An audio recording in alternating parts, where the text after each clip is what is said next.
को ऐसे ऐसे कौन मार,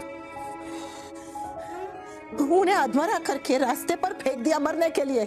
अनजान लोग उन्हें हॉस्पिटल लेकर गए तो हॉस्पिटल में भी कोई देखने नहीं आया। बोलो नालायक खुलाते। अरे जिस मिट्टी में श्रवण कुमार पैदा हुए उस मिट्टी पर माता पिता से ऐसी बदसलूकी करने वाले लोग कैसे पैदा होने लगे? अरे ऐसे नालायक बच्चों को ने कोड़े से मार के ठीक करना चाहिए, या तो फिर उन्हें घर से निकाल देना चाहिए। रिश्तों का तो क्या, इन्हें उम्र तक का लिहाज नहीं है। माता पिता से बात कैसे करते हैं इस तक की तमीज नहीं है। बदतमीज कहीं के बेकार बच्चे हैं। मम्मी, आप बेटी भी परफेक्ट है और माँ भी। हमने कितनी गलतियां की है, लेकिन आपने हमेशा हमें सही रास्ता दिखाया है। अब उस रास्ते पे चलना तो बच्चों को ही करना पड़ता है ना। हाँ, पता है माता पिता को ने हमेशा एक रजिस्ट्री विल बनानी चाहिए, वसीयत, कि अगर दोनों में से एक को कुछ हो गया तो सारी प्रॉपर्टी, सारे पैसे, सब कुछ दूसरे को मिले और उसके बाद बच्चों को मिले। ये माता पिता की गलती है कि बच्चों के प्यार में सब कुछ बच्चों के नाम कर देते हैं और उसके बाद वही बच्चे उन्हें पाई पाई के लिए तरसाते हैं। गलती है माता पिता की, सच में। लेकिन मम्मी, अभी कानून में एक चेंज आया है, दी हुई प्रॉपर्टी भी वापस ली जा सकती है। अरे ये तो बहुत अच्छा कानून है, इसकी तो बहुत जरूरत है। हर माता पिता को इस कानून की जरूरत है। लेकिन ये कानून बने ही क्यों नहीं बच्चों को समझ में आता कि माता पिता ने उन्हें पाल पोस कर बड़ा किया है, तो बुढ़ापे में माता पिता का ध्यान रखना उनकी जिम्मेदारी नहीं, उनका कर्तव्य है। पता नहीं ये कैसी संतान आजकल जन्म लेती है जिन्हें माँ बाप का सब कुछ चाहिए, बस माँ बाप नहीं चाहिए। हर चीज माँ बाप की ले लेंगे और माँ बाप को ही रास्ते पे मरने के लिए छोड़ देंगे। इन लोगों को सच में कितना मारना चाहिए ना ऐसे लोगों को। मम्मी क्या करिए, शांत हो जाइए, आपको चोट लग जाएगी। मम्मी नहीं लगी। प्लीज शांत हो जाइए, गहरी सांस लीजिए। मम्मी, आप अगर ऐसे करेंगी तो फिर कैसे चलेगा? आपको तो शांत रहना ही पड़ेगा ना, रविंद्र अंकल जी के लिए, बापू जी के लिए, क्योंकि आप ही उनकी उम्मीद है। सही कह रही, मैं ठीक हूँ। तू सही कह रही है। मैं बापूजी और उनके दोस्तों को कहती हूँ कि शांत रहो। खुद ऐसे करूंगी तो कैसे चलेगा? मैं शांत हूँ। I am sorry mummy, I wish कि मैं आपके पास आ पाती, लेकिन यहाँ अभी पापा को भी हमारी बहुत जरूरत है। और अगर एक बार वो एग्जीबिशन सक्सेसफुल रही ना, तो पापा गौतम को उसके पैसे देके उसे घर से भेज देंगे।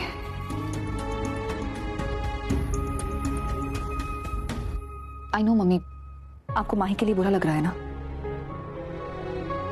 लग तो रहा है, पर अभी मेरी सयानी बेटी ने कहा कि मैं सिर्फ रास्ता दिखा सकती हूँ। रास्ते पे तो चलना बच्चों को ही पड़ता है ना? राही, ए बेबली, चल तू जा, तू तेरा काम कर। मुझे पता है एग्जीबिशन की वजह से बहुत काम होगा, और एग्जीबिशन के लिए ऑल द बेस्ट। आपको भी बेस्ट ऑफ लक मम्मी। आप देखना, आप रविंदर अंकल जी को उनकी वाइफ से जरूर मिला दोगी, और हाँ, उनकी कहानी से दर्द और दूरी दोनों मिटा दोगी। देखिएगा, उनकी लव स्टोरी पूरी होगी। Hi fi. All the best. ये लव स्टोरी जरूर पूरी होगी।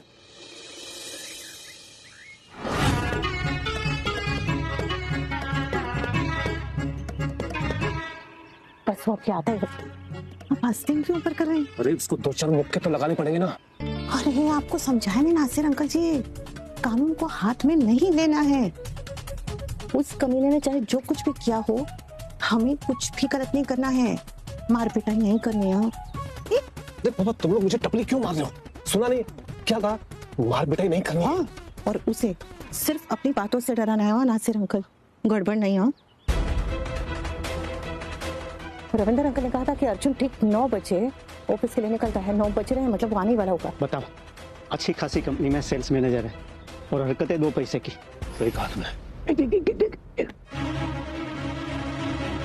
इसकी शक्ल देख के कोई बोलेगा इस सब पिता के साथ और माताजी के साथ ऐसा किया है? ये वही है ना? हाँ बापूजी, रविंदर अंकल का बेटा अर्जुन सिंह, उनकी डायरी में उनके परिवार की फोटो थी। यही है वो नालायक। ये उसकी बीवी है टीना। राम मिलाए जोड़ी है, दोनों एकदम फालतू। इनका बच्चा स्कूल चला गया होगा अब तक। जल्दी करो यार, लेट हो रहा है। आप बॉस से प्रमोशन की बात भी करनी है मुझे। अरे अर्जुन, पैसे वैसे खिला के प्रमोशन करवा देना यार, ऑफिस में लेन देन तो चलता रहता है। जो एकदम फालतू छे। Bye bye. बापूजी आ रहा है, चलिए अंकल अंदर आइए, अंदर आइए, आ जाइए, आ जाइए, अंदर अंदर अंदर अंदर अंदर।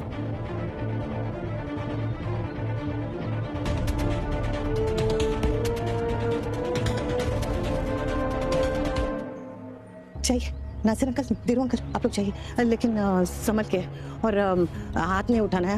हाँ मेरी अम्मी नहीं उठाएंगे, अब जाए नहीं तो निकल जाएगा हाथ से। ऑल द बेस्ट, संभालिएगा आप लोग के, समझिए।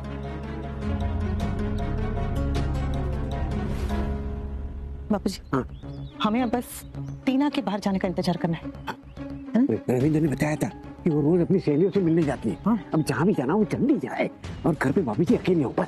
हाँ। गाड़ी अगर एक दिन भी ना हो तो आप इन ऐप वालों के मोहताज हो जाते हैं।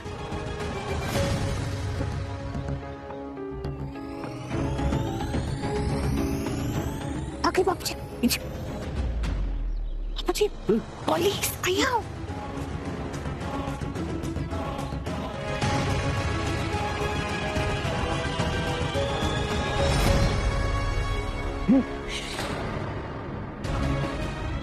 हम पुलिस से छुपे क्यों हैं? बापूजी, पुलिस वाला हमें ऐसे ताक झाक करते हुए देखेगा तो आके सवाल पूछेगा ना, और वो भी इस टीना के सामने। उसके सामने कैसे जाएंगे बापूजी? बस वो आना चाहिए। गया, आइए आइए आइए आइए।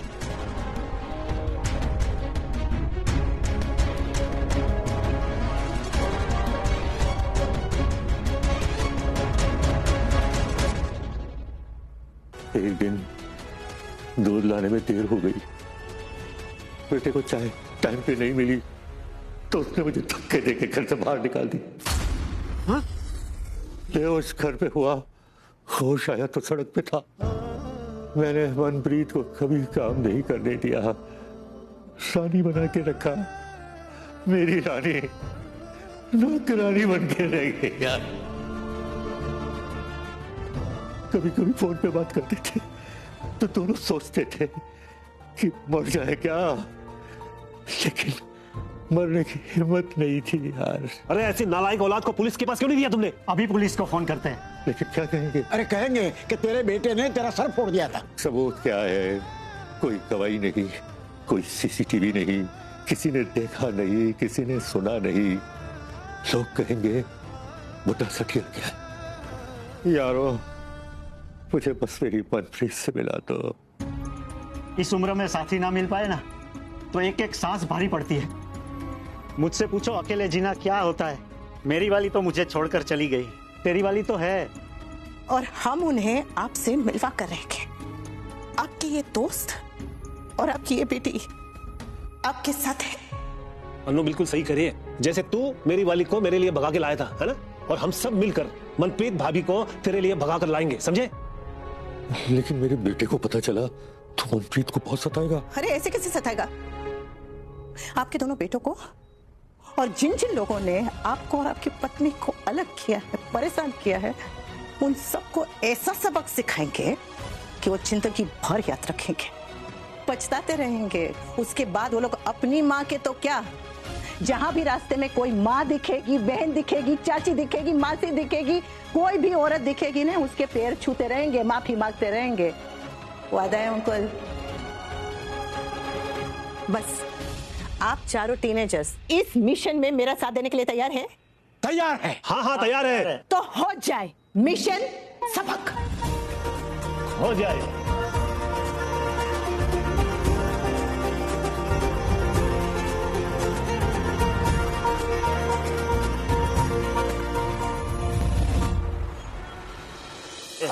ठीक है। हाँ बेटी,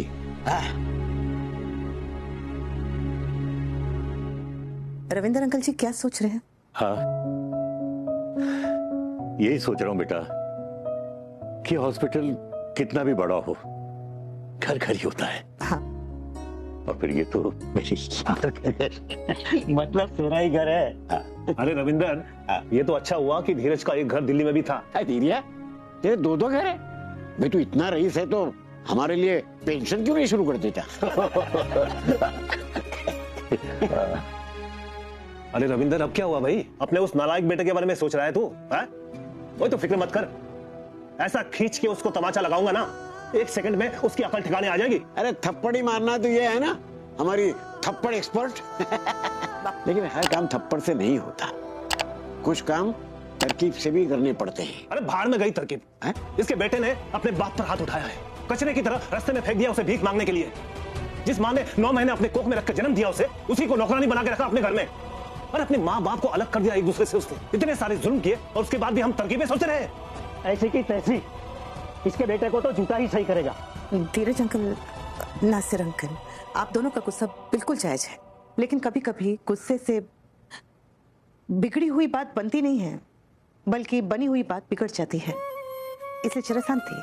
तो तुम क्या कहना चाह रही हो कि हम उससे कुछ नहीं कहेंगे, अपना गुस्सा नहीं निकालेंगे उस पर? मैं ये नहीं कह रही हूँ अंकल, गुस्सा तो आता ही है, लेकिन गुस्से के भी 2 तरीके होते हैं। एक वो जिसमें गुस्सा एकदम तेज आंच पर पकता है और उसमें एकदम से उबाल आता है और वो सोच विचार सब कुछ अपने साथ बहा कर ले जाता है, और दूसरा जो धीमी आंच पर पकता है, धीरे धीरे उबलता है, सोच विचार सूझबूझ सब कुछ साथ लेके चलता है। हमें भी अपना गुस्सा धीमी आंच पे पकाना है, मार पिटाई नहीं करनी है, कानून को अपने हाथ में नहीं लेना है, कानून के गलत तरफ नहीं जाना है, इनके बेटों को सबक सिखाना है, हो सके तो उन्हें सुधारना है, और फिर भी अगर नहीं सुधरे तो उनके खिलाफ सबूत जमा करके कानून की मदद लेनी है। इनके बच्चों के दिलों में वही डर पैदा करना है जो उन लोगों ने अंकल जी और आंटी जी के मन में दिया है। उन लोगों को जैसे को तैसा का मतलब अच्छी तरह से समझाना है। हाँ? इसका पार्ट 2 जल्दी ही आने वाला है, देखना चाहते हो तो चैनल को सब्सक्राइब कर लो। इसका पार्ट 2 जल्दी ही आने वाला है, देखना चाहते हो तो चैनल को सब्सक्राइब कर लो।